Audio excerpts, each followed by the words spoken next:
Bonjour, bonjour, je suis Monsieur Miraoui, entreprise Miraoui Building. Nous effectuons des travaux de maçonnerie, charpente, couverture. Nous faisons, comme vous le voyez, ici tout corps d'état dans cette maison. On fait aussi le placo-plâtre, l'électricité, le carrelage, le béton ciré, parce que dans la cuisine on va faire du béton ciré sur le plan de travail. Ça on sait faire, même sur une partie des murs. Cette maison, nous l'avons pris avec tout corps d'état et nous avons fait les peintures, les préparations, les enduits sur le placo avec les bandes. Donc voilà, je voulais vous montrer cette fois-ci comment on a fait la charpente. La charpente, c'est quelque chose de particulier. Et ici, dans notre cas, c'est une charpente traditionnelle. Donc qui dit traditionnelle, dit artisanale. On prend des morceaux de bois qu'on assemble, souvent les règles de l'art. Voilà, donc vous allez me suivre. Et je vais vous montrer, sur cette scène. Voilà la partie basse qui se trouve ici. C'est ce qu'on appelle l'entrée bas, qui est composée de deux morceaux, ce qu'on appelle les 8-23. Le 8-23, c'est les sections de bois de 8-23 qui sont moisies. On moise donc ce qu'on appelle ici l'arbre à l'étrier. Cette pièce-là, c'est l'arbre à l'étrier. C'est au-dessus, c'est l'entrée bas. Ici, c'est le jambage. Et ici, on fait un renfort. Et de façon moisie, ça veut dire ça, c'est en assemble.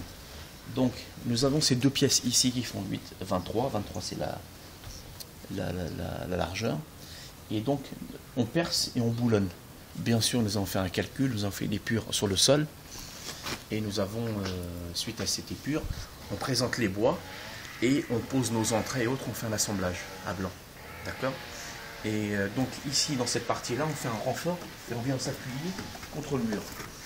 Cette partie-là, elle a été entièrement bétonnée. Donc ce qu'on appelle ici, c'est un chaînage horizontal. Donc il y a du béton et de la ferraille à l'intérieur pour recevoir ce qu'on appelle la panne sablière. La panne sablière qui est ici, elle fait 6 par 18, d'accord, qui est, comment dire, boulonnée. Quand on regarde ici, on boulonne dans le béton. Bon là, c'est un écrou de 17 et c'est un boulon de 8 de diamètre, voilà, qui est pris dans le béton. Suite à ça, bon, je vais vous parler du chevronnage rapidement, mais je voulais aussi vous montrer, venez voir, l'entrée, comment on le pose avec le poinçon. Alors, l'entrée, c'est cette pièce-là, d'accord.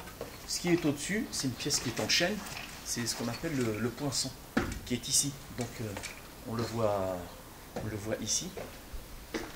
Attention, le trou là-bas. Ouais. J'ai vu. Voilà l'entrée, c'est cette pièce-là. Donc on a mis une pièce de chaîne parce que c'est elle qui va recevoir tous les efforts de la charpente. Voilà, c'est une pièce maîtresse. Donc on boulonne. Bon, ici on a les jambages, là-bas l'arbre électrier, la panne fêtière et ensuite les pannes intermédiaires.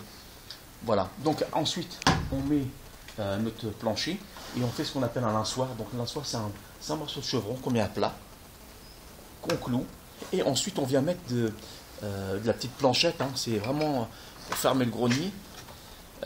C'est pas fait pour marcher, je souligne, entre ce solivage, on va appeler ça les solives, des demi-solives, ils sont pas faits pour marcher, pour habiter, c'est simplement pour faire un petit grenier, quoi, provisoire. Sinon, si vous voulez faire un plancher vraiment aménagé, du fait qu'on a encore une belle hauteur de 2 mètres au-dessus, on peut mettre des solives de 6,5-18. Et par contre, on les rapproche. Si vous mettez 30 cm entre chaque solive, c'est bien. Donc 6,5-18. Là, c'est pour recevoir le placo et puis mettre une isolation de vent, quoi, la laine de roche. Voilà. Donc, pour tout conseil en charpente, ou tracé de charpente, ou autre, vous voulez faire une épure ou autre, vous faites appel à moi. On fait régulièrement des charpentes, on les trace sur mesure. On est spécialisé dans la charpente traditionnelle et dans l'ossature bois. Donc pour tout conseil ou autre, mon site c'est miraouibuilding.fr. Mon adresse mail si vous voulez me joindre, il n'y a pas de souci. Donc miraouibuilding@gmail.com. Et puis pour mon téléphone, maintenant je crois que vous commencez à le connaître, 06 50 50 52 62. Excellente journée, au revoir.